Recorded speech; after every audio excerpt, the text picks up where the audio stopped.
Bonjour mes frères et sœurs, bonjour à chacun et chacune. Que le Seigneur vous accorde sa grâce et sa paix en cette journée et en toute cette semaine.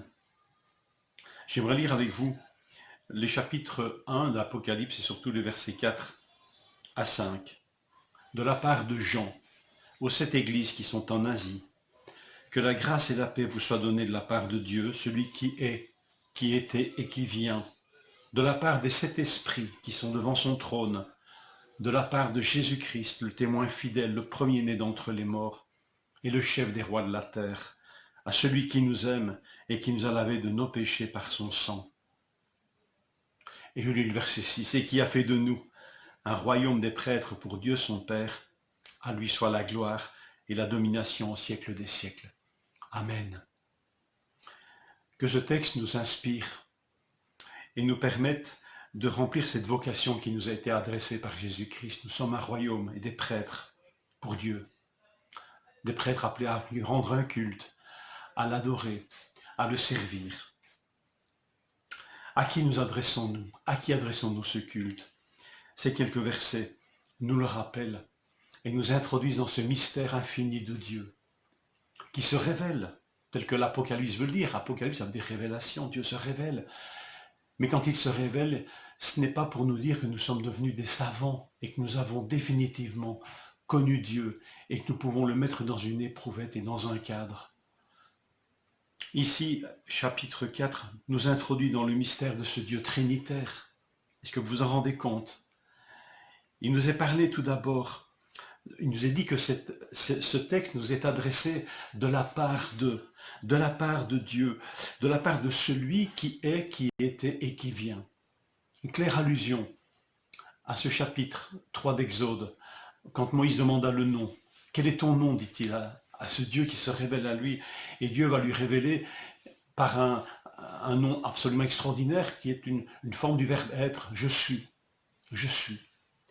Et ici, l'apôtre Jean, inspiré par l'Esprit, va nous donner une extension, on va dire un commentaire inspiré, ou en tous les cas, est-ce possible de définir aussi brièvement Dieu? Alors Jean va dire ceci, c'est celui qui est, qui était et qui vient. Le même verbe être au présent, au passé, mais pas au futur. Pour le futur, c'est un autre présent et un verbe d'action. Il vient. Dieu est celui qui est, qui était et qui vient. Un verbe d'action. Béni sois-tu, Seigneur, de ce que tu n'es pas un Dieu figé, statique, mais tu es celui qui est à l'origine de tout. Mais tu viens. Et tu viens, Seigneur.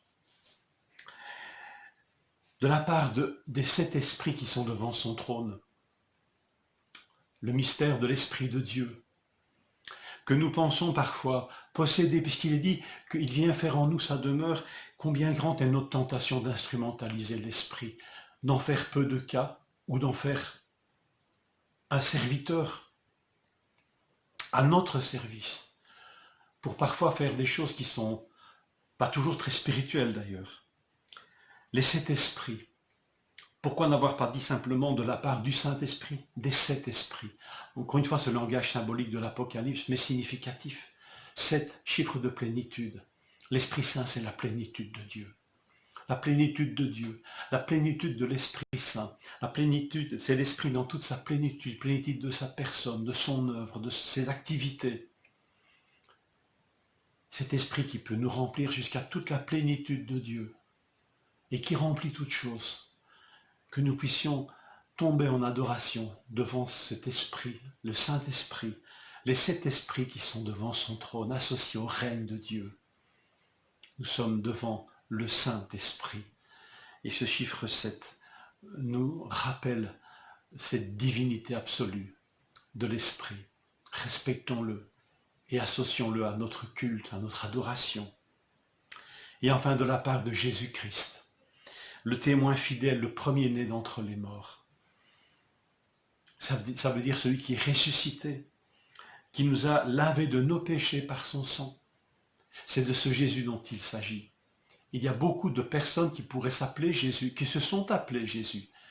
Mais celui qui est le Fils de Dieu, c'est Jésus-Christ de Nazareth, le témoin fidèle qui a été crucifié sous Ponce Pilate et qui au troisième jour est ressuscité des morts et a été proclamé Fils de Dieu avec puissance.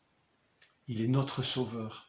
Il est le chemin qui nous mène au Père, à celui qui est, qui était et qui vient. Et c'est par lui que nous pouvons être remplis de toute la plénitude de cet esprit qui sont devant le trône de Dieu. Adorons-le, courbons-nous devant ce Dieu extraordinaire qui se révèle, mais qui reste aussi mystérieux, grand et qui nous dépasse, mais que nous pouvons par sa grâce connaître, entrer en relation avec lui.